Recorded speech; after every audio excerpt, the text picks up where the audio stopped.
Hey guys, how you doing? There's one thing I love doing, probably as much as the dogs love it, it's playing fetch.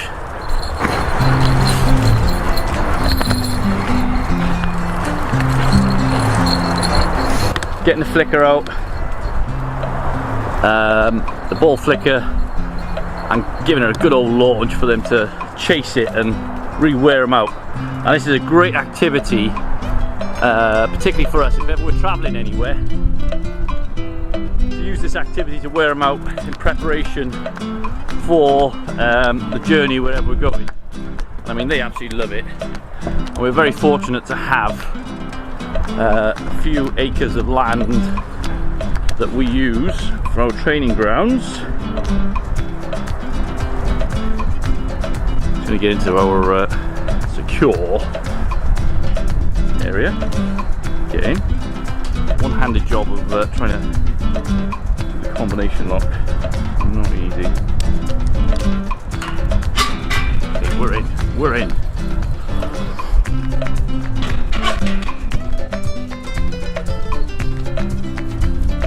So I love this activity so much probably because they love it so much. But there's downsides and upsides to it, and are we in? Yes.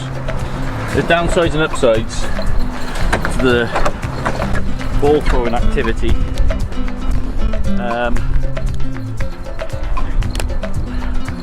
And that is obsessions.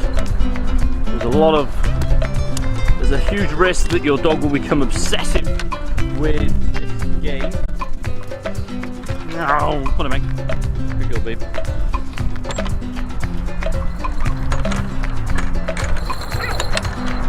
So there is a risk of the dogs becoming obsessed.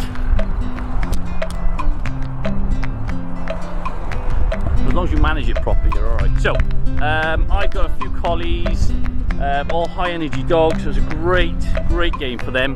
But there is, again, as I said, there's a risk that that using the ball flicker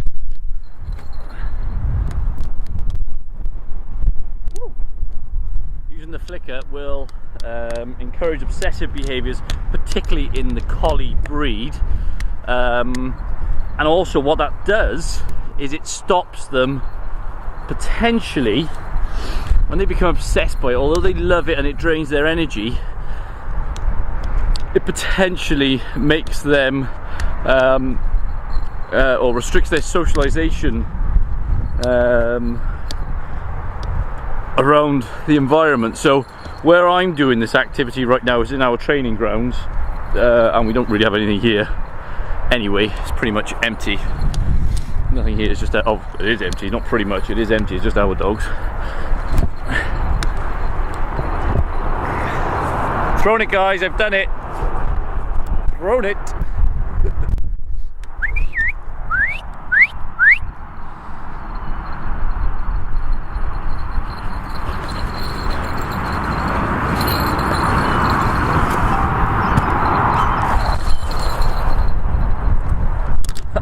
Throw the ball, it fell. It went backwards. But they've gone.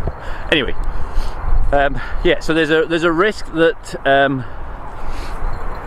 you create an obsession with the dogs towards this ball game, and then you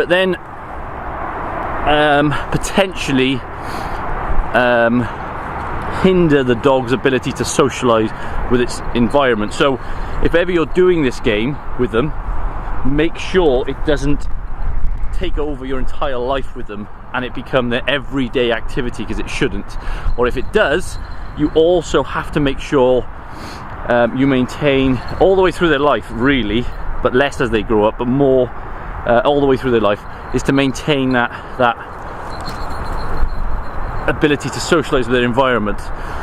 What I mean is, if they're completely fixated on the ball and the game, this goes for frisbee, playing anything where they're fixated on something, then you of course run the risk, as I say, of them focusing on nothing else, and that's a dodgy territory to be in. So what I like to do with this game is, they probably get this maybe 2 or 3 times a week. Other than that, they have to start to behave like dogs.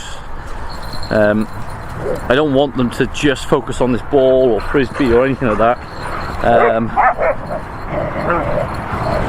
I want them to focus on being dogs as well. Does that make sense? I hope that makes sense. I really do. Milo.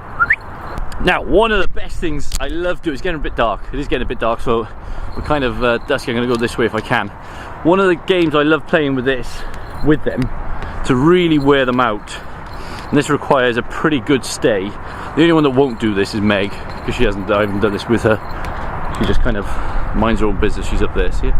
She gets involved, but when we're in the field, she doesn't really participate much. She just wanders around and sniffs and pees and poos, and that's about it. But the other 4, come here guys. The other 4 will crowd in. Down, down, stay there. As you see, Meg has absolutely no idea. She's just going to try and wind them up. Stay there, guys. We're going to keep them there. Meg will probably follow me. Stay. She's going to follow me. Now, I like to keep them in that position. Stay. And they need to be able to see my hand. Oh, here we go. They need to be able to see my hand, because when I drop that, that's the release. And when I release them, they're going to run towards me. As they get to me, I'm then going to throw the ball further. So, the only thing that stops them going further here is pretty much sight. It is getting a little bit dark. Meg is still following me. Where is she? There she is. So we are going to stop here just to show you. So we're here. I don't know if you can see them. I'm going to turn the screen so I can see where they are. Can't really see them. We're going to zoom in. Okay, there they are, right there.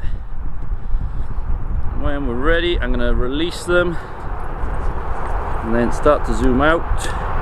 But they're probably going to get really fed up because I haven't got my hand up, so they're going to have to watch for it.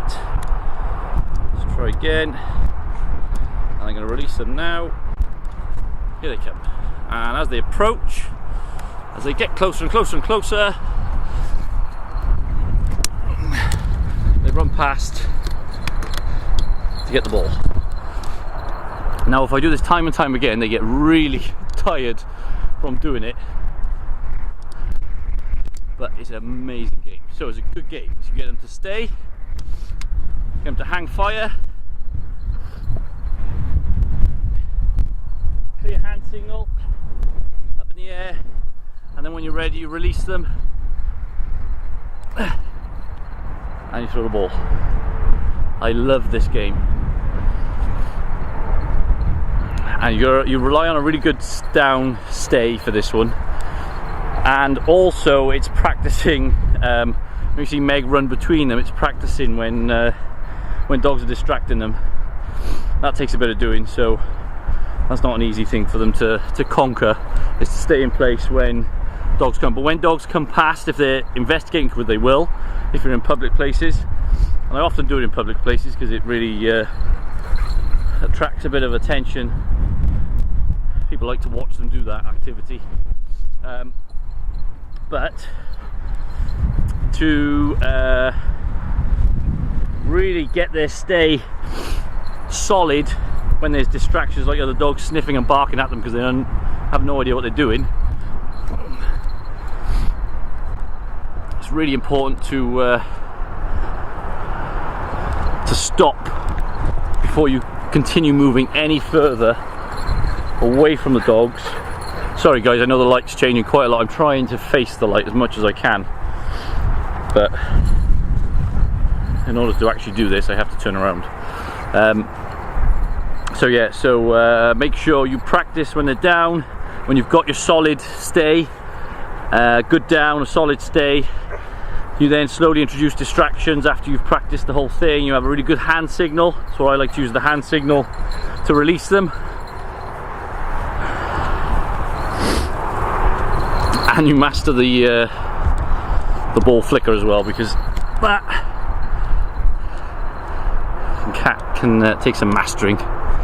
It's really good though. If you have never seen one, try and turn this way. If you've never seen one, this is them. This is actually quite a cheap one. It's a bit flimsy. There's probably a couple of quid in a local shop. We probably bought this one maybe whilst we've been away somewhere and we forgot to take a ball flicker, so we just picked one up cheaply. But it does what it's supposed to do, because I use it all the time. It's quite straightforward, and really only use either proper dog rubber balls, tennis ball size, providing your dog is not a ball eater and you're not on a beach. Then use a tennis ball. Oh, that was lame. Use a tennis ball on a beach, then you can expect your dog's teeth to be ground down with the sand as it gets stuck in the ball and they start chewing it, and their teeth will go flat. So not ideal, and unfortunately it won't. They won't stop just because their teeth is getting ground down. They'll continue and continue. Okay guys, if you haven't subscribed to my channel, Happy New Year by the way, because I haven't for anything for a few weeks, and which is really bad of me because I really want to get the channel going, but I've got so much going on with the business. I've got so much going on with things we're doing this year. I've got my ever-growing family with the newborn we just had, and he's doing amazing by the way, so the rest of them. So is Gemma. Gemma's doing fantastic. So yes, it's quite busy, but I'm really trying to get as much as I can, much content up as I can. Even if I think it's rubbish, I'm going to get it up anyway, just to get some content up there for you. I am going to get some more videos up for newborns, because I really want to do that. That's really important to me. It's just trying to get it just about right, where I can have Chester do something with him where he doesn't want to feed and he doesn't want to, and he's settled. But I will get some stuff up. Any questions on this one? If you haven't subscribed, as I say, subscribe to my channel. You'll get notifications when I upload some things. If you've got any questions, any videos you want to see, any questions on today's video, let me know. Pop it in the comments below and I will get back to you hopefully as soon as I can. Otherwise guys, take care, have a good 2019, and I will see you soon. Wait, down. Yes. Oh, I've been walking beneath streetlights. I've been walking cause I can't find peace on these nights. I've been walking, but my strides are getting slower. Still I'm walking, but I don't know where I'm going. I've been looking for love, but only found deception. Told my secrets to some people who have not kept them. I've been looking for someone I could connect with, but I only found a stranger to share my bed with. I've been walking beneath streetlights. I've been walking cause I can't find peace on these nights. I've been walking, but my strides are getting slower. Still I'm walking, but I don't know where I'm going. I've been walking beneath streetlights. I've been walking cause I can't find peace on these nights. I've been walking and my strides are getting slower. Still I'm walking, but I don't know where I'm going. Yeah.